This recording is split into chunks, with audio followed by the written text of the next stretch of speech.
Anne of Avonlea, by Lucy Maud Montgomery. Chapter 20. The Way It Often Happens. Anne rose betimes the next morning, and blithely greeted the fresh day when the banners of the sunrise were shaken triumphantly across the pearly skies. Green Gables lay in a pool of sunshine, flecked with the dancing shadows of poplar and willow. Beyond the land was Mr. Harrison's wheat field, a great, wind-rippled expanse of pale gold. The world was so beautiful that Anne spent 10 blissful minutes hanging idly over the garden gate, drinking the loveliness in. After breakfast Marilla made ready for her journey. Dora was to go with her, having been long promised this treat. "Now, Davy, you try to be a good boy and don't bother Anne," she straitly charged him. "If you are good, I'll bring you a striped candy cane from town." For alas, Marilla had stooped to the evil habit of bribing people to be good. "I won't be bad on purpose, but s'posen I'm bad accidentally?" Davy wanted to know. "You'll have to guard against accidents," admonished Marilla. "And if Mr. Shearer comes today, get a nice roast and some steak. If he doesn't, you'll have to kill a fowl for dinner tomorrow." Anne nodded. "I'm not going to bother cooking any dinner for just Davy and myself today," she said. "That cold ham bone will do for noon lunch, and I'll have some steak fried for you when you come home at night." "I'm going to help Mr. Harrison haul dulse this morning," announced Davy. "He asked me to, and I guess he'll ask me to dinner, too. Mr. Harrison is an awful kind man. He's a real sociable man. I hope I'll be like him when I grow up. I mean, behave like him. I don't want to look like him. But I guess there's no danger, for Mrs. Lynde says I'm a very handsome child. Do you s'pose it'll last, Anne? I want to know." "I dare say it will," said Anne gravely. "You are a handsome boy, Davy." Marilla looked volumes of disapproval. "But you must live up to it and be just as nice and gentlemanly as you look to be." "And you told Minnie May Barry the other day, when you found her crying 'cause someone said she was ugly, that if she was nice and kind and loving, people wouldn't mind her looks," said Davy discontentedly. "Seems to me you can't get out of being good in this world for some reason or another. You just have to behave." "Don't you want to be good?" asked Marilla, who had learned a great deal but had not yet learned the futility of asking such questions. "Yes, I want to be good, but not too good," said Davy cautiously. "You don't have to be very good to be a Sunday school superintendent. Mr. Bell's that. He's a real bad man." "Indeed he's not," said Marilla indignantly. "He is. He says he is himself," asseverated Davy. "He said it when he prayed in Sunday school last Sunday. He said he was a vile worm and a miserable sinner and guilty of the blackest iniquity. What did he do that was so bad, Marilla? Did he kill anybody? Or steal the collection cents? I want to know." Fortunately Mrs. Lynde came driving up the lane at this moment, and Marilla made off, feeling that she had escaped from the snare of the fowler, and wishing devoutly that Mr. Bell were not quite so highly figurative in its public petitions, especially in the hearing of small boys who were always wanting to know. Anne, left alone in her glory, worked with a will. The floor was swept, the beds made, the hens fed, the muslin dress washed and hung out on the line. Then Anne prepared for the transfer of feathers. She mounted to the garret and donned the first old dress that came to hand, a navy blue cashmere she had worn at 14. It was decidedly on the short side, and as skimpy as the notable wincey Anne had worn upon the occasion of her debut at Green Gables. But at least it would not be materially injured by down and feathers. Anne completed her toilette by tying a big red and white spotted handkerchief that had belonged to Matthew over her head, and thus accoutred betook herself to the kitchen chamber, whither Marilla, before her departure, had helped her carry the feather-bed. A cracked mirror hung by the chamber window, and in an unlucky moment Anne looked into it. There were those 7 freckles on her nose, more rampant than ever, or so it seemed in the glare of light from the unshaded window. "Oh, I forgot to rub that lotion on last night," she thought. "I'd better run down to the pantry and do it now." Anne had already suffered many things trying to remove those freckles. On one occasion the entire skin had peeled off her nose, but the freckles remained. A few days previously she had found a recipe for a freckle lotion in a magazine, and as the ingredients were within her reach, she straightway compounded it, much to the disgust of Marilla, who thought that if Providence had placed freckles on your nose, it was your bounden duty to leave them there. Anne scurried down to the pantry, which, always dim from the big willow growing close to the window, was now almost dark by reason of the shade drawn to exclude flies. Anne caught the little bottle containing the lotion from the shelf, and copiously anointed her nose therewith by means of a little sponge sacred to the purpose. This important duty done, she returned to her work. Anyone who has ever shifted feathers from one tick to another will not need to be told that when Anne finished she was a sight to behold.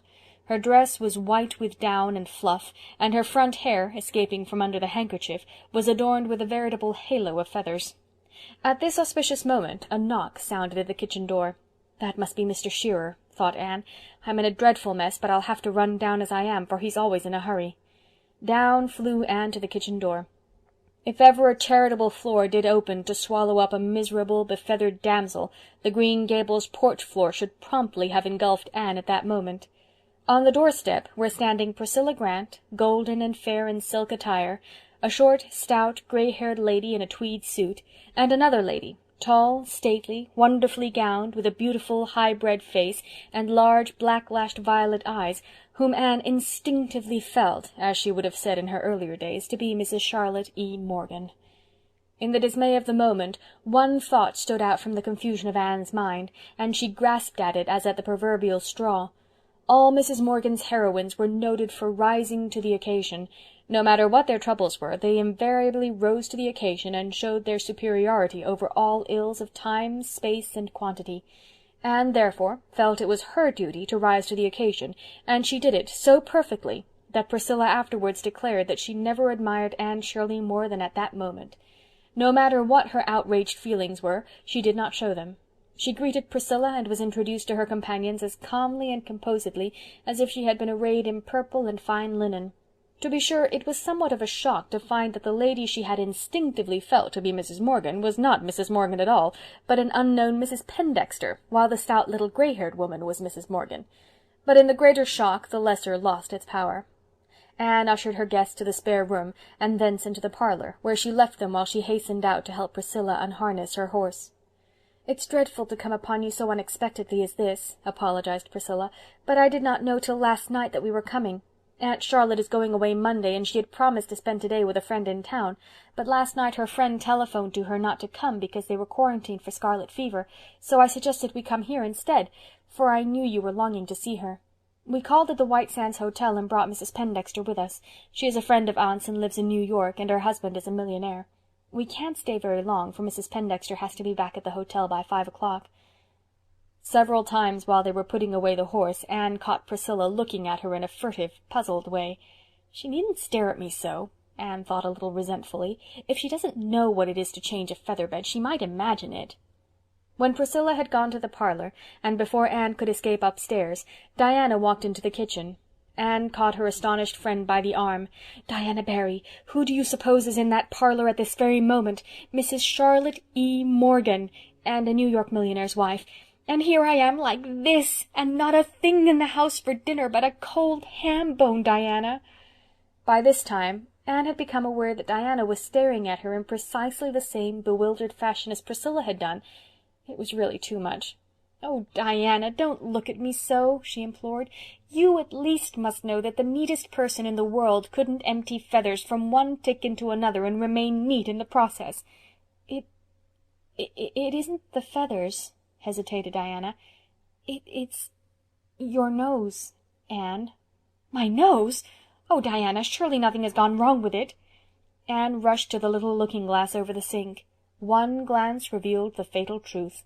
Her nose was a brilliant scarlet. Anne sat down on the sofa, her dauntless spirit subdued at last. "What is the matter with it?" asked Diana, curiosity overcoming delicacy. "I thought I was rubbing my freckle lotion on it, but I must have used that red dye Marilla has for marking the pattern on her rugs," was the despairing response.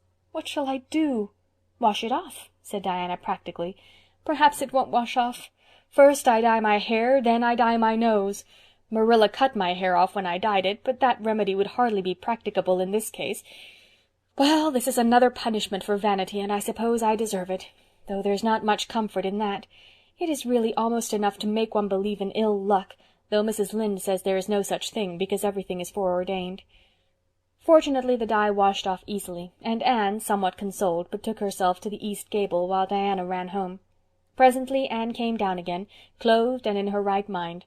The muslin dress she had fondly hoped to wear was bobbing merrily about on the line outside, so she was forced to content herself with her black lawn. She had the fire on and the tea steeping when Diana returned. The latter wore her muslin at least, and carried a covered platter in her hand.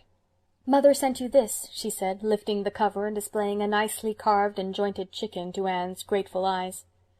The chicken was supplemented by light new bread, excellent butter and cheese, Marilla's fruit-cake, and a dish of preserved plums, floating in their golden syrup as in congealed summer sunshine.